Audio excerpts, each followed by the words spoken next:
Doctor Sudhanshu Trivedi ji आपको संबोधित करेंगे। मेरा विनम्र निवेदन माननीय सुधांशु जी से है कि आपको संबोधित करें। मित्रों, जो देश लोकसभा चुनाव की तरफ आगे बढ़ रहा है तो बेचैन और परेशान विपक्ष एक के बाद एक नए जहर बुझे सामान निकलकर सामने आए हैं। हम सभी ने विगत लंबे समय से 16, 17, 18 वर्षों से देखा है कि प्रधानमंत्री श्री नरेंद्र मोदी जी के प्रति ईर्ष्या, द्वेष, ग्लानि, पराजय की कुंठा, इंफीरियरिटी कॉम्प्लेक्स यानी एहसास कमतरी से वाबस्ता होकर जितने भी प्रकार के ओछे स्तर के हल्के बयान, नितांत व्यक्तिगत अपमानजनक बयान दिए गए हैं, उसकी भारत की राजनीति में मिसाल नहीं है। उनके समुदाय, उनकी जाति, उनके परिवार, उनके स्वर्गीय पिताजी, उनकी स्वर्गीय माताजी को लेकर अनेक बार ऐसे आपत्तिजनक बयान दिए गए हैं जो लोकतंत्र की मर्यादा को तार-तार करते हैं। और उसी सिलसिले में कल पटना की रैली में इंडी गठबंधन के सभी नेताओं की उपस्थिति में प्रधानमंत्री श्री नरेंद्र मोदी जी के ऊपर एक बार पुनः इस स्तर का, इस निचले और छिछले स्तर का शब्द प्रयोग किया गया है श्री लालू प्रसाद यादव जी के द्वारा, जो दुखद है और कष्टकारक है। उन्होंने मोदी जी के परिवार के विषय में यह बात कही तो मैं याद दिला देना चाहता हूं कि प्रधानमंत्री श्री नरेंद्र मोदी जी के लिए परिवार पूरा देश है। और यह बात आज की नहीं है बहनों भाइयों, हम सब लोग अपने परिवार के साथ होली दिवाली मनाते हैं। प्रधानमंत्री बनने के बाद 2014 की पहली दीपावली प्रधानमंत्री जी ने कहां मनाई थी? सीमा पर सैनिकों के साथ। यह उनका परिवार था। और उससे लेके आज तक जितनी दीपावली पड़ी है, किसी न किसी सीमा की चौकी पर सुरक्षा। 15 अगस्त 2023 को, अभी पिछले 15 अगस्त को लाल किले की प्राचीर से उन्होंने जो संबोधन किया, उन्होंने क्या कहा? मेरे परिवारजनों, ये है मोदी जी का परिवार। और ये भाव सिर्फ 2014 से नहीं है। अपनी तरुणाई की अवस्था में जब उन्होंने समाज के लिए और राष्ट्र को परम वैभव तक ले जाने के संकल्प के साथ अपने परिवार को छोड़ा था, तो उसी क्षण उन्होंने यह संकल्प ले लिया था कि अब पूरा देश मेरा परिवार है। और इसीलिए परिवार के काम में किसी को थकान नहीं होती। ये उसी समय का संकल्प था। मोदी जी ने अपना जीवन जिस ढंग से जिया है, इस देश को परिवार मानते हुए, उसे एक पंक्ति में कहा जा सकता है, और यह जीवन समर्पित चाहता हूं देश की धरती तुझे कुछ और भी दूं। और इतना ही नहीं, स्वप्न अर्पित, प्रश्न अर्पित, आयु का क्षण क्षण समर्पित, चाहता हूं देश की धरती तुझे कुछ और भी दूं। इसलिए प्रधानमंत्री बनने से लेकर आज तक 10 साल में 10 घंटे की भी उन्होंने कोई मोहलत या छुट्टी नहीं ली है। और वो लोग आके आज शिक्षा देते हैं जो जब तक छुट्टी मनाने विदेश जाते थे। और मैं लालू प्रसाद यादव जी को भी ये बताना चाहता हूं, महोदय, आप सूप बोले तो बोले और चटनी भी बोले जिसमें 100 छेद।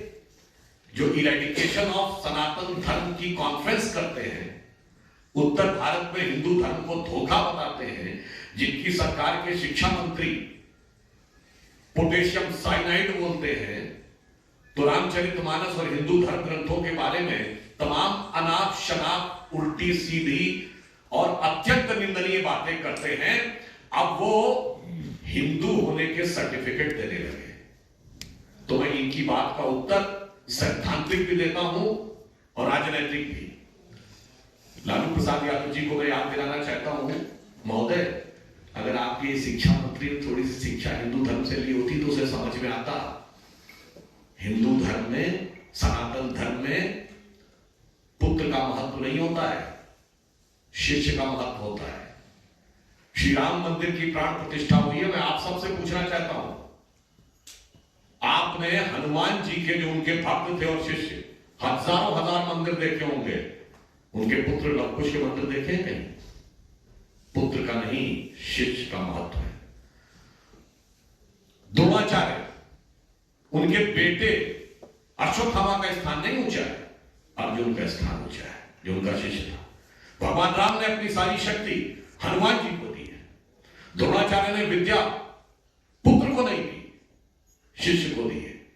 और भारत की परंपरा क्या है? हिंदू धर्म की परंपरा है गुरु शिष्य परंपरा, पिता पुत्र परंपरा नहीं। ये आपके दिमाग में भरा हुआ है, इसीलिए हिंदू धर्म के ऊपर बने हुए ज्ञान देव पांडेयों को पहले समझना चाहिए कि हिंदू धर्म क्या है, और उसके बाद बोलना चाहिए मगर क्या करें। मैं एक और बात कहना चाहता हूं, लालू प्रसाद यादव जी ने कहा मोदी जी के लिए कि वो हिंदू नहीं है। अरे भाई, सिंधी गठबंधन के लिए कोई भी हिंदू नहीं है। उनके लिए जानते क्या हिंदू नहीं है? हिंदू अगड़ा है, पिछड़ा है, दलित है, सवर्ण है, उत्तर भारतीय है, दक्षिण भारतीय है, वो कन्नड़ है, वो तमिल है, वो तेलुगु है, वो मराठी है, वो पंजाबी है, वो बंगाली है, और वो हिंदी है, पर हिंदू नहीं है। क्योंकि आपको टुकड़े में ही देखना है, आपकी नजर ही वो टुकड़े वाली है। क्योंकि देश के टुकड़े टुकड़े करके एक परिवार ने एक जमाने में सत्ता पाई, और आज एक नारा लगा के भारत तेरे टुकड़े होंगे कहने वालों के साथ खड़े वह गिद्ध दृष्टि लगाए बैठे हैं कि किसी एक टुकड़े के ऊपर मुझे हुकूमत करने को मिल जाए। परंतु मैं आश्वस्त करना चाहता हूं कि मोदी जी के प्रति जो ये व्यक्तिगत अपमान किया है, जनता जनार्दन, हम कहते हैं ना, जनता जनार्दन के भाव से शिशुपाल की तरह एक एक गाली गिर रही है। और निश्चित रूप से जैसे भगवान ने उचित समय पर उचित प्रत्युत्तर दिया था, तो इनके अहम मान्यता का जो शीश, राजनीतिक शीश है, इसका प्रत्युत्तर जनता जनार्दन देगी। और वो भाव आज देश के सब लोगों के मन में, जन जन के मन में, राजनीतिक क्षेत्र में काम करने वाले लोगों के मन में, भारतीय जनता पार्टी के हर कार्यकर्ता के मन में आक्रोश के साथ, परंतु समाज के प्रति निष्ठा के साथ उभर कर सामने आया है। इसलिए स्वतः स्फूर्त ढंग से, यानी सेल्फ इंस्पायर्ड होकर भाजपा के सभी कार्यकर्ताओं ने आज सोशल मीडिया के सभी प्लेटफॉर्म्स पर जो अपना प्रोफाइल लोगो है, उसमें मोदी का परिवार शब्द, मोदी का परिवार शब्द ऐड कर लिया है। स्वतः स्फूर्त और उस भाव से प्रेरित होकर जो मोदी जी ने अपने जीवन की शुरुआत से लेकर मुख्यमंत्री बनने से लेकर प्रधानमंत्री बनने तक किया। आप चाहें तो इस विषय को वेरीफाई कर सकते हैं। हमारे राष्ट्रीय अध्यक्ष आदरणीय जेपी नड्डा जी और समस्त वरिष्ठ नेताओं के सोशल मीडिया प्लेटफॉर्म से यह बात स्पष्ट रूप से समझी जा सकती है। मैं एक और बात भी कहना चाहता हूं, हम वो हैं जो देश के लिए सब कुछ समर्पित करने को तैयार होते हैं। मैं एक बात कहना चाहता हूं, मोदी जी ने एक लक्ष्य रखा है 2047 तक भारत को विकसित राष्ट्र बनाने का, नंबर 1 की अर्थव्यवस्था बनाने का, और भारत को जगत गुरु के पद तक ले जाने का, अमृतकाल का। मैं देश के लोगों से पूछना चाहता हूं, ये लोग जो आज परिवार की बात करते हैं, नड्डा जी का ये सोशल मीडिया का प्रोफाइल दिखा रहा हूं, जो कैमरामैन लोग हैं, कैमरा फोकस कर सकते हैं इस पे।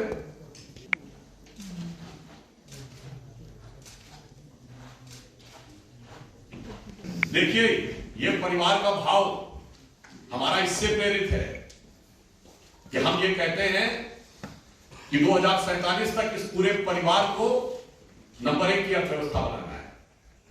और पूछना चाहता हूं, ये जितने आज परिवार के एक एक परिवार के राजतंत्र जो जैसे चलता था, उस राजतंत्रीय परिवारों के बरखुरदार लोकतंत्र के अलंबरदार बन के खड़े हैं। इनमें से क्या आपको लगता किसी का लक्ष्य है कि 2047 तक भारत को विकसित राष्ट्र और जगत गुरु बनाना है? ना, इन सब का लक्ष्य है कि 2047 तक यदि इनकी पार्टी रहे तो इनके परिवार के हाथ में सत्ता रहनी चाहिए, और यदि सत्ता मिल जाए तो सारी अर्थव्यवस्था इनके परिवार की मजबूत होनी चाहिए।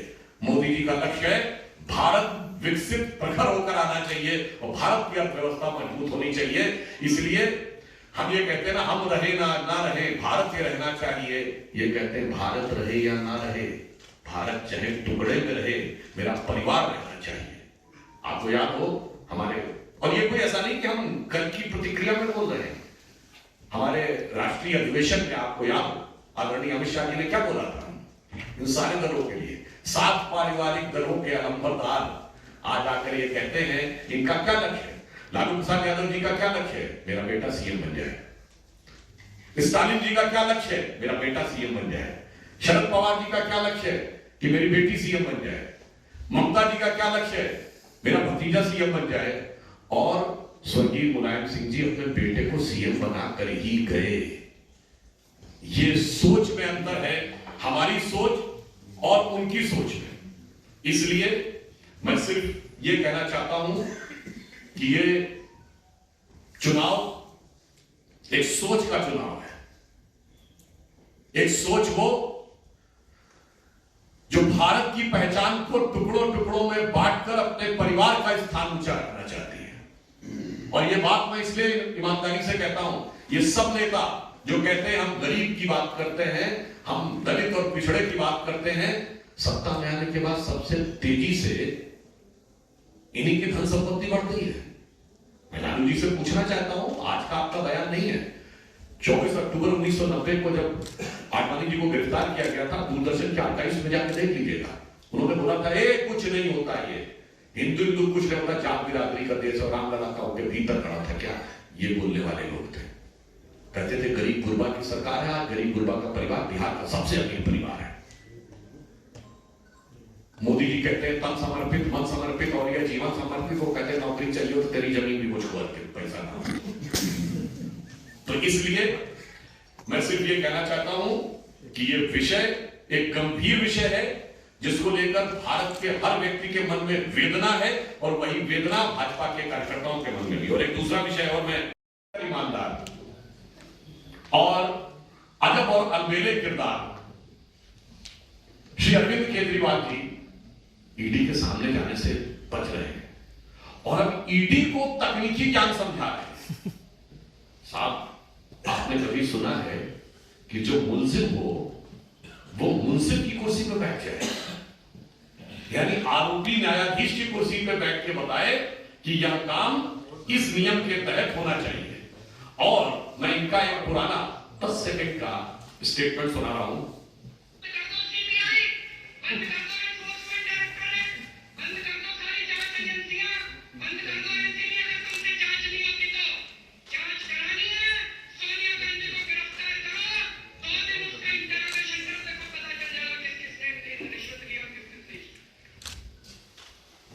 समझदार व्यक्ति है और उन्हें तो पता है कि शायद 2 दिन की भी जरूरत ना पड़े। ईमेल भेजा गया था, इसलिए मैं बात कह रहा हूं। बाकी पार्टियां जब भ्रष्टाचार के आरोप पे लड़ती हैं तो अपनी बात पे कायम रहती हैं। इस किरदार का ये देखिए, किरदार कितना बड़ा कलाकार है कि इन्होंने शराब नीति बनाई और सीबीआई इंक्वायरी हुई और विड्रॉ कर ली। अब जब विड्रॉ कर ली है तो उनको यह बात पता है अच्छी तरीके से कि विड्रॉ की है तो कुछ ना कुछ गड़बड़ होगा। ये बातें सामने आ चुकी हैं कि ईमेल किए गए थे, इसीलिए लैपटॉप नष्ट किए गए, फोन नष्ट किए गए। उन बातों में डिटेल पर नहीं जाता। ईमेल किए गए संबंधित व्यक्ति को, और जब वो ईमेल किए गए और लौटकर संबंधित व्यक्ति ने जो सुझाव दिए वो इनकॉर्पोरेट किए गए, तो शायद उन्हें बिल्कुल अच्छी तरह पता होगा कि शायद कुछ मिनटों में ही जब वो सबूत दिखाए जाएंगे तो ये निरुत्तर हो जाएंगे इसलिए शायद वो बच रहे हैं। मगर मुझे लगता है कि ये देश के लिए एक बहुत चुनौतीपूर्ण बात है और